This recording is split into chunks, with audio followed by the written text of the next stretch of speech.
জয় গুরু, সুপ্রভাত, হরি ওম। ওম অখণ্ড সংহিতা বা অখণ্ড মণ্ডলেশ্বর শ্রী শ্রীমৎ স্বামী স্বরূপানন্দ পরমহংসদেবের অমৃতময় উপদেশবাণী ঊনবিংশ খণ্ড। অখণ্ড সাধক ও দেবদেবীর পূজা। আমার নিকটে দীক্ষিত হইয়া তুমি নিজেকে অখণ্ড আখ্যায় সংজ্ঞাত করিতেছ। তাহার কারণ এই যে তুমি আমার কাছ হইতে এমন মন্ত্র পাইয়াছ যাহার ভিতরে সর্বমন্ত্র, সর্বসত্য, সর্বসত্য বিরাজ করে। এই জন্যই ভিন্ন ভিন্ন দেবতার পূজা তোমার পক্ষে নিরর্থক।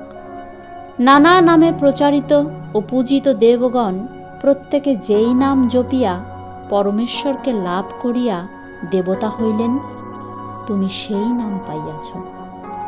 এই জন্য একমাত্র নাম ব্রহ্ম অর্থাৎ ওমকার বিগ্রহ ব্যতীত কোনো বিগ্রহের পূজা করিবার তোমার প্রয়োজন নাই।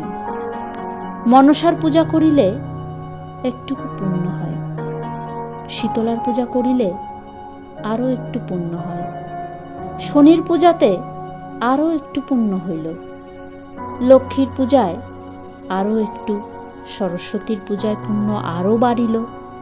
এভাবে পুণ্য বাড়াইবার লোভে দেবতার পর দেবতা অর্চিয়া অর্চনাকারীরা নিষ্ঠা, একাগ্রতা ও বলশালিতা হইতে বিভ্রষ্ট হইয়া কেবলই অবক্ষয়ের পথে চলিয়াছ।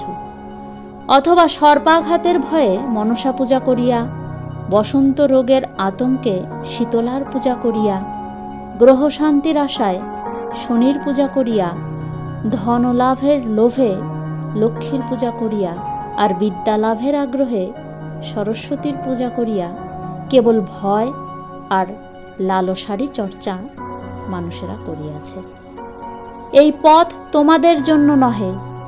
সব দেবতারই মন্ত্র আলাদা আলাদা, কিন্তু সব মন্ত্র মিলিলে যাহা হয় এবং সব মন্ত্রের উৎপত্তি যাহা হইতে, তাহাই হইতেছে অখণ্ড মহানাম বা ওমকার প্রণব।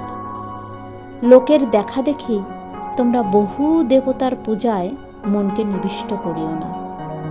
একমাত্র ওমকার মন্ত্রেই সমগ্র মনটাকে ঢালিয়া দাও। ইহাতেই তোমাদের সর্বকল্যাণ লাভ হইবে। তবে অপরের ধর্মবিশ্বাসে বা ধর্মীয় সংস্কারে আঘাত দিয়া কোনো কাজ করিও না বা কোনো বাক্যালাপও করিও না। নিজের মতে সুস্থির থাকিয়া এককে নিয়া খুশি থাকো। বহু দিয়া তোমার কোনো প্রয়োজন নাই। হরি ওম।